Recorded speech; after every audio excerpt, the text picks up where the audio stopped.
Hey everyone, it's Mel here, and welcome back to the channel. I know, don't look at me like that. Who are you? What's your name, Mel? It's been so long since I've done a video, and you guys have probably been sitting there going, oh my gosh, what's happened? Because the last short I did was of me in a hospital bed less than 24 hours after having stomach surgery. So today I'm going to do a bit of a life update and let you guys all know what's been going on, where I'm at, and just, yeah, check in and let you guys know where things are in my life and hopefully answer some questions that you might have and go from there.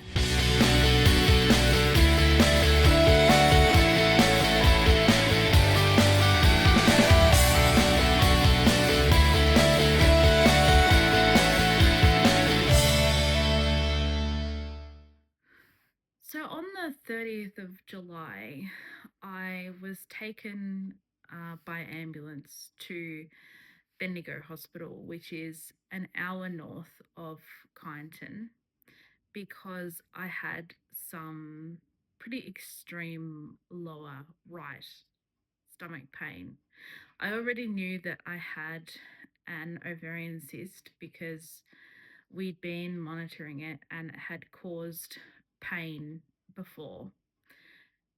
This time it was really bad, and so bad, in fact, that I had to have stronger pain relief than I had had for it in the past. Now, they ended up doing the surgery, as you know, by the short, uh, which I thought they would remove the cyst, but they actually only drained the cyst. Now, the reason why they didn't remove it was because I didn't have a full what's called ovarian torsion, and the cyst didn't rupture, stuff like that. It was certainly causing me difficulty, but it wasn't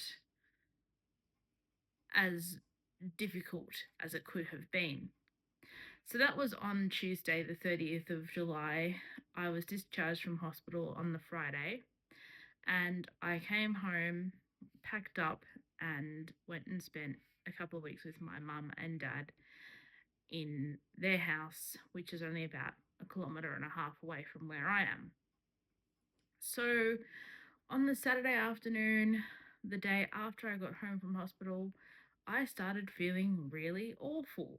I started having definite signs of perhaps an infection. And obviously, post surgery, there's concerns being post surgery with these particular symptoms. So I did all the right things, and we ended up having to call an ambulance, and I didn't get transported because they didn't think I was sick enough. But the following morning, I was sicker than I had been the Saturday. And so we called an ambulance again because they basically said on the Saturday that if I got sicker, then I had to call an ambulance again. And so I went back up to Bendigo Hospital, and they did an x ray, a chest x ray, and that was it. So, you guys, I had a chest x ray. They didn't do a urine test, they didn't do a blood test, they did a chest x ray because they thought it could be a viral thing. Nothing. So they sent me home on a train on a Sunday.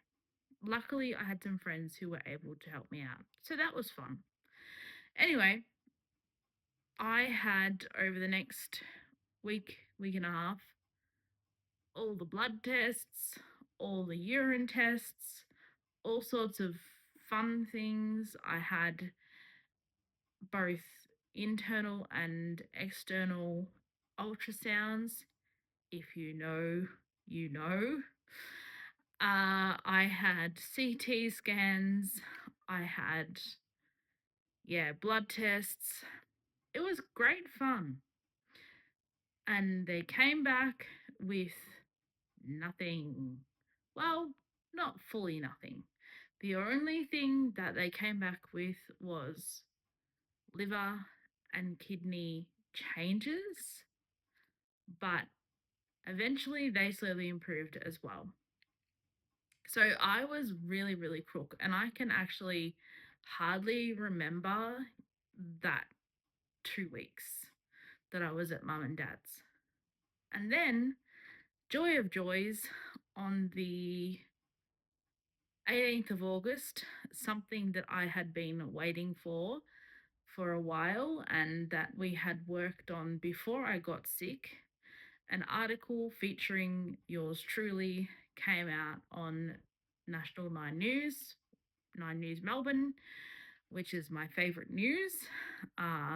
And I'm going to, for those of you who missed it on Instagram and Facebook, I'm going to play the article here. A 30-year-old blind woman who plays footy for her local team is kicking goals on and off the field. Mel Stevens from Kyneton is proudly independent and wants others to give people living with a disability a chance in life. She spoke to Neri Tai.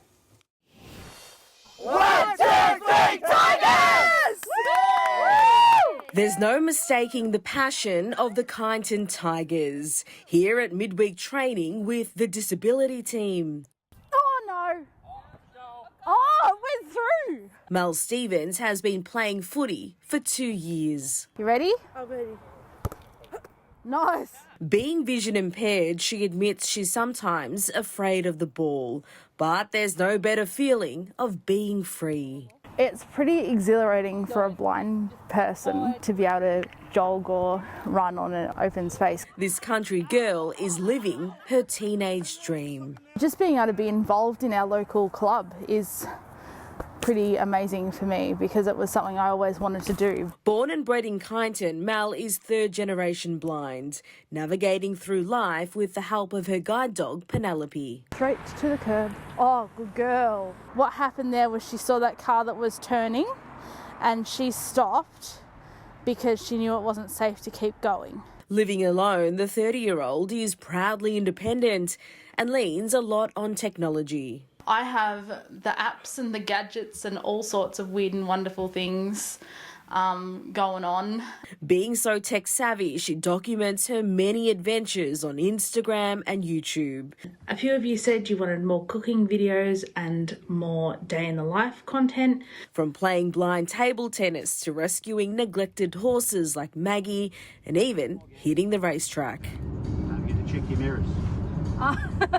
While Mel says she's ticked plenty of things off her bucket list, there's just something that's missing, and that's to get a job. While she knows her dream to be a police officer, pilot or nurse are off the table, Mel is keen to dabble in public speaking. Don't assume that we can't do anything. It's like your eyes don't work, so your brain don't work either sort of thing, and that's not the case at all. And while this journalism student is working on the next chapter of her life, we could learn a thing or two from Mel. There's a lot more to life than just not being able to see. Sure, I might be completely blind, lights out, but, you know, I've got a roof over my head, I've got family, I've got friends, I've got hobbies and activities that I'm passionate about. I've just written Neri Tai, 9 News. Oh, what a great story. Thank you, Neri, and thank you, Mel. So there's a bit of a long story as to how I got in contact with Neri Tai and the article got done. The short version is back in April, Penelope and I did some work for International Guide Dog Day with Guide Dogs Victoria.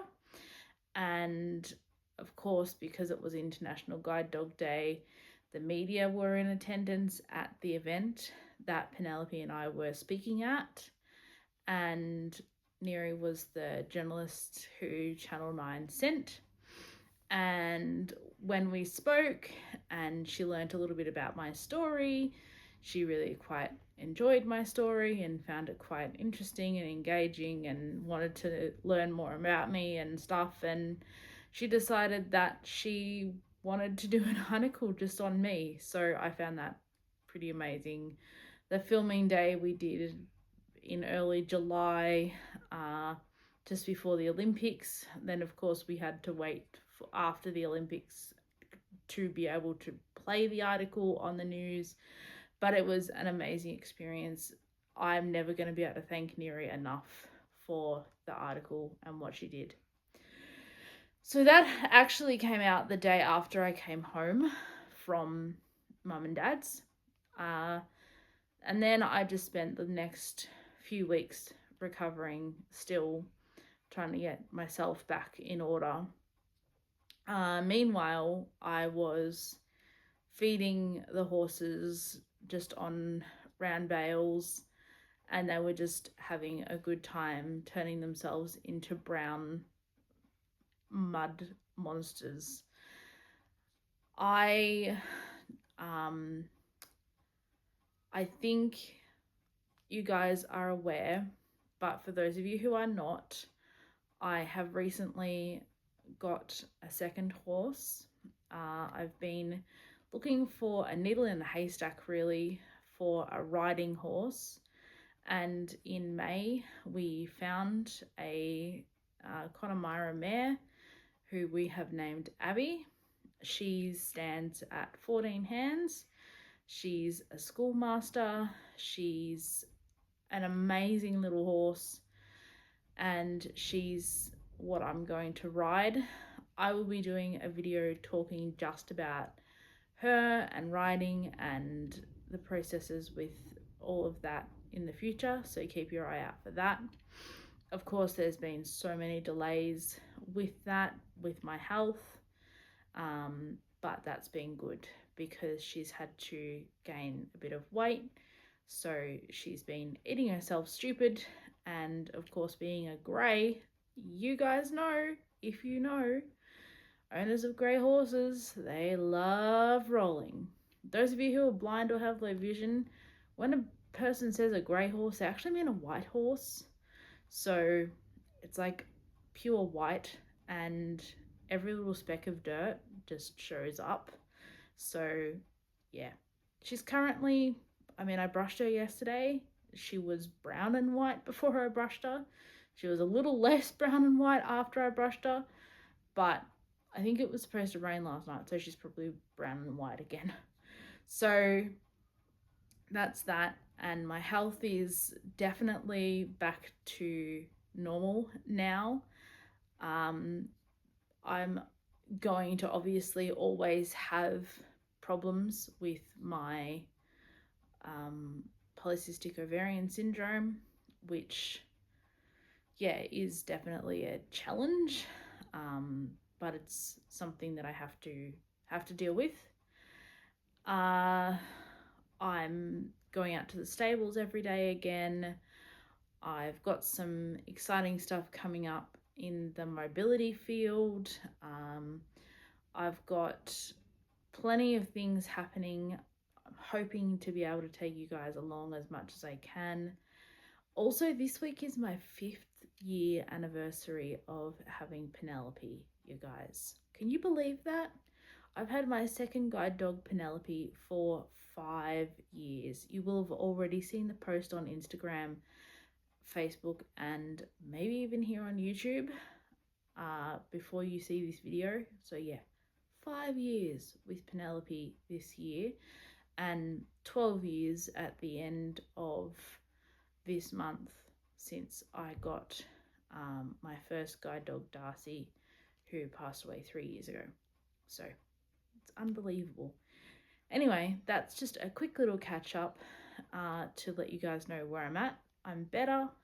I'm certainly much healthier than I was last time you guys saw me. Definitely not in a hospital bed anymore. So if you guys have got any comments, questions, anything you'd like to know, let me know down below. I want to just say a massive thank you to the over 20 people who have subscribed since the Channel 9 article came out as well. So thank you for doing that. I'm sorry for the lack of content since you guys subscribed, but now you know why. And yeah, let's start moving forward and hopefully get to enjoy some great content at the end of this year. So thanks for watching, and I'll see you in the next video.